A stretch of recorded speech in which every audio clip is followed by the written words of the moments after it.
20 minutes, unbeatable. Crocker's Cars, located in Lebanon, Oregon. We've been providing the finest pre-owned cars, trucks, SUVs, RVs since 1983.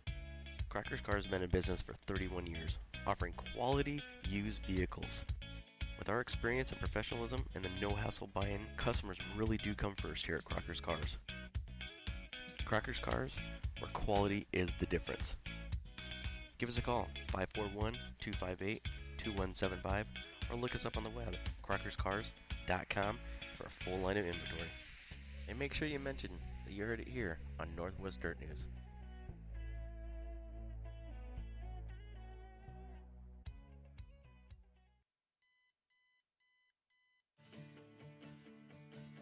Are you tired of low wages? Have you ever thought about getting a commercial driver's license? Then let Northwest Trucking Academy, located in Tangent, Oregon, be your source. Earn up to $800 to $1,200 a week.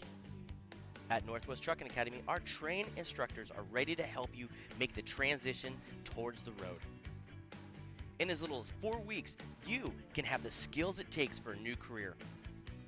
Classes begin on the first Monday of every month, so give us a call at 541-248-3461 or look us up on the web at nwtruckingacademy.com. And make sure you let them know that you heard it right here on Northwest Dirt News. Hey there, my name is Scott Engler. I am the author of The Job Interview, and I work as a career coach and also specializing in helping people brand themselves, find their passions as far as career is concerned. And specifically, I really help people become what I like to call a LinkedIn rock star. I want people that are listening to know that you're not alone.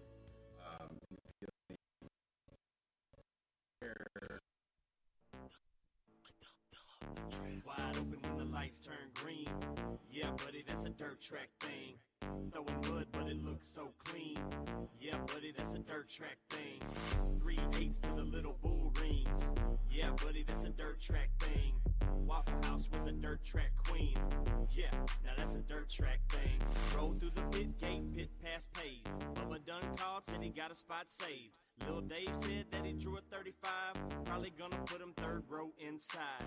Hey, it's still sloppy on the bottom. Hit him on the high side, I guarantee you got him. I'm like, dude, I'm on the outside pole. Looking like another W for K-Mo. All cars to pack the track. Better see mud or you're starting in the back. I don't think so, lady. The chrome arrows too clean for y'all, baby. Call my heat to the stage and lane. Turning them heads when they hear my name. Everybody knows that I came to win. As I say a little prayer and let the show begin. Wide open when the lights turn green. Yeah, buddy, that's a dirt track thing. Throwing mud, but it looks so clean. Yeah, buddy, that's a dirt track thing. 3/8 to the little bull rings.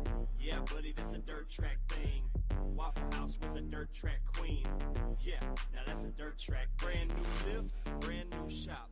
Brand new springs, brand new shocks. Fresh new motor getting picked up today. Lied to your wife about the price that you paid. Boy, I got it made. Ain't nobody flyer. Spent my last 100 on some good used tires. Tweaked on the chassis, made it a little lighter. Spacer on the left rear, cause I like them tighter. And everybody gets mad when they wreck bad. Dude, you hit everything but the tech pad. Hey, speaking of the tech pad, anybody know what they're checking? They threw a yellow when he wasn't even spinning yet. They'll be talking about that on the internet.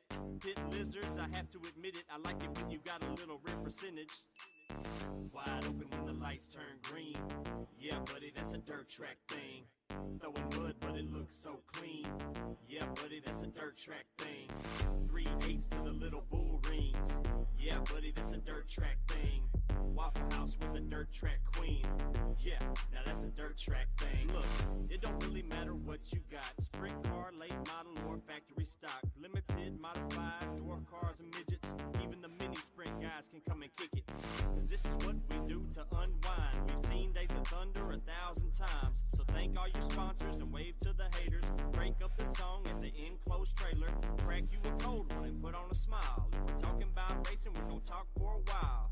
Hey, your car's pretty fast, but next week I'm coming for that ass. Some call us white trash and don't show us respect, so they come out to the track and sit back and reflect. Cause you ain't gotta be a hillbilly or a redneck to be in victory lane holding up the big check. Wide open when the lights turn green. Yeah, buddy, that's a dirt track thing. Throwing mud, but it looks so clean. Yeah, buddy, that's a dirt track thing. 3/8 to the little bull rings. Yeah, buddy, that's a dirt track thing. Waffle House with a dirt track queen. Yeah, now that's a dirt track thing.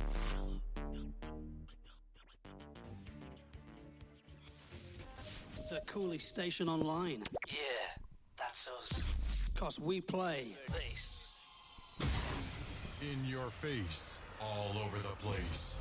We're online 24/7. 24/7. You're listening to the hottest internet station.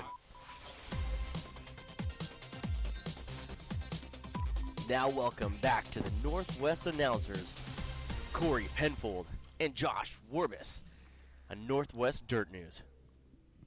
Welcome back to Springer Radio from the Jetstream Aqua Massage Studio. Again, I'm Corey Penfold with co-host Josh Warbus in the house tonight. Welcome back. Multiple- Welcome back. Multiple guests. Hey, Waffle House with a dirt track queen. Waffle House with a dirt track queen, man. It's a dirt track thing. It's a dirt track thing, yeah, that we get her done. We do get her done. There's enough for everybody, right, Joel? It's awesome. So we're going to be joined here now by Scott Engler. Scott has got a BYOB. It's kind of your own deal here, and you're kind of what we call a life coach. Let's talk about what you do, but before we get into that, okay, I'm kind of curious to get your reaction.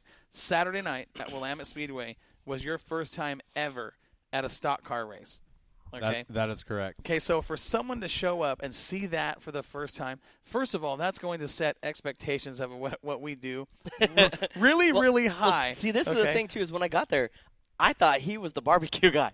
I had no clue because he's not Roger. And that. he still thought that tonight. When He's like, well, oh, you're the barbecue guy. He brought the box and everything up, and he sat there and goes, "Hey, man, if you're ever hungry, blah blah." And it just, man, the barbecue was just outstanding. It was absolutely We phenomenal. literally almost had to stop broadcasting. Well, and the people in the crowd were like, "What are you guys doing?" We're I like, kept working, and he started eating. I did. I had brisket and everything else. Chicken and Well, pork and salad. And you got paid. I And was just handing it over. So, Josh, Scott, I'm so curious to hear your perspective of what you saw at your first race Saturday night. now, mind you, he was in the tower with us. He was in the tower, so he had our view of the entire experience. He's actually helping out. He helped out quite a bit with getting anything we needed to get done, helping out with some of the auctions. I mean, he did. He jumped I right even in. got a Facebook Live video with Chris over here. Yeah, see, so and that's posted up. So let's talk about what you saw, what your thoughts are about what happened, and just kind of give us, your perspective of things. Sure. Well, first, I just want to thank you guys for having me on tonight, and thank you so much. Bring the microphone up just a little bit. A little bit more. There we go. There you go. Well, and thanks for having me to that event. It was really cool. I mean, like I was telling Corey, I'm like, this is just going to ruin it if I ever come to an event again, because I got to sit in that. What do you guys call it? It's the box. We call it the Moxie Tower. Okay, Moxie Tower, that works. And, it was just, the view was amazing. It was a beautiful day. And air conditioning was on. Air conditioning was on because that lady definitely liked her air conditioning on. And Talking about Debbie. yeah. Anyway, that's another story. But, it was just a great experience. I think, like, what I've heard so far was what I noticed is how great the fans were and how much people there seemed to be a sense of community and how much people seem to love Corey, coming up from everyone from the drivers to people coming over handing money to little kids being in the box with us. Well, I was there too, right? Yeah. I know. I'm just giving Corey some smacks. I'm going to bite my tongue. People love you. The people love you too. But so what was one thing when you walked out of there, when that whole night was over? I know you were pretty tired. It's a long day. When you do it on our side of the fence, it's a long day. It's longer for those guys out there in the pit with their cars. What was one thing you walked out of there that's going to stick with you? I mean, I'd say, again, just what I've heard earlier tonight and what I was saying to you, just the fans contributing and just like that sense of community. And I had no idea coming to my first race. First of all, I wish I would have brought like some earplugs to have at some point. But I didn't know that wasn't a normal thing, and I kept looking at Sandra, Corey's wife, and said, like, is this not normal that people are donating money for the driver? She's like, I've never seen this before. And Corey's like, I've never seen this before. So, I mean, it was just a special thing to be a part of, and, I think it's going to officially ruin it for every, succeeding event that I come to. I was just going to sit there and say is because now the next track that he has to come to is Sunset. Well, think about it. Your first time ever going, and here we talked about, we told them when this is what happens, this is what the show is all about. Come and check it out. Have some fun. Mm-hmm. And then that happens.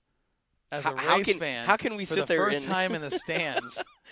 How can we compete with that? What do you have to be thinking? I mean, as someone that's been there for 40 years, I walked out there going, what the hell happened tonight? Well, I went in, and because Trisha and Aiden went back to the motorhome because Aiden got tired, of course, and she says, well, who won? I'm like, it wasn't a matter of, like, who won. I mean, my voice is gone. Well, my voice, yeah, our voice was just, it was terrible. But she sat there and she says, how was it? And I'm like, we raised over $5,400 for the street stocks. And I said, it was a $10,000 night. All in all, it was. Yeah, we're going to get back with Chris and stuff. We're talking a little bit about money. But, I mean, it was just – it was insane to watch that crowd just come unglued on just the racer support. I mean, it only took one person. One person led to – I mean, and that place was packed. I mean, there was a standing room only. That at Willamette Speedway was absolutely the coolest thing ever. There were no seats left. No, not at all. I mean, people are standing underneath the grandstands, haven't even got a seat yet. I mean, they're sitting there, and we had people down off of turn number 4 that we had to keep on telling them, hey, get away from fence. They couldn't because they were all in a pack. They didn't want to block. Yeah, they didn't want to block anybody in the stand area. But it was like the old days growing up out there. So again, we got Scott Engler with us. Scott, you've got this, and I'm going to bring him in like this because he talked to us about what we do. As announcers. Well, you heard his commercial and stuff on our Moxie deal. Right. I can play it again real quick if you want to. We'll do that here towards the end of the deal. But, he talked to us about, what we do and how cool it is and just the niche we have and how hard it is. And he watched what we do and he's like, man, you guys, I don't know how you guys do what you do. It's not what that we hard. do is a lot different than your typical eat a lot of good job. barbecue. Yeah. Okay, but what you do. Now, what you do is I think, even way tougher than what we do because you're dealing with a multitude, a huge array of different industries and helping people find their way into something new and making transitions and giving them kind of some direction. Let's talk about that. We will, and I just wanted to first address that I don't call myself a life coach, and the reason why is because a life coach typically focuses on all major areas of life like relationships, career, exercise, whatever the person wants, whereas I focus specifically on the career component and moving forward in that part. Of course, things trickle down, if you're getting more successful in one area, then, I notice that people seem to get more successful in other areas. But, Corey, it's actually surprisingly not that hard as it would sound because what I learned, my background is as a clinician and actually, I got started as a tutor working one-on-one with people. And I would work with people in history, science, physics, math, any subject. And I learned I didn't have to be the expert on the subject. It was only that they knew the subject, but I would help the individual and what motivated them and how could they learn best. So when I get a new client, like I was talking earlier today, I did a Facebook Live. It's working with project managers, and that was a new industry at one point for me. But I just simply worked with the individual and helped them articulate what their skills and experience were so they could transition from what they were doing to what they're now doing. So what made you want to get into this type of career? I mean, do you have conferences? I mean, do you have like a array of people that you talk to at one time? Do you go to businesses, or how do you do this? A little bit of all of it. I mean, since I moved out to Eugene about a year and a half ago, I started working because I do a little bit of business consulting as well. I love working when I say I'm a career transition specialist. I also work with people that are transitioning from corporate to entrepreneurial as well, and so that could be a small business owner. Like I've spoken a little bit with Corey, and we did a Facebook Live. That's how we actually met, like sharing his video and spur of the moment deal. But it worked out because what you do. It's pretty cool. I know that entrepreneurial deal it's tough because I mean, you take someone that's putting everything they have into something. I mean, literally. I mean, everything. And you lose that, you lose your career. You lose everything. Everything. You're done. I mean, that's kind of where I am with Jetstream. You know, I mean, everything that I have is here.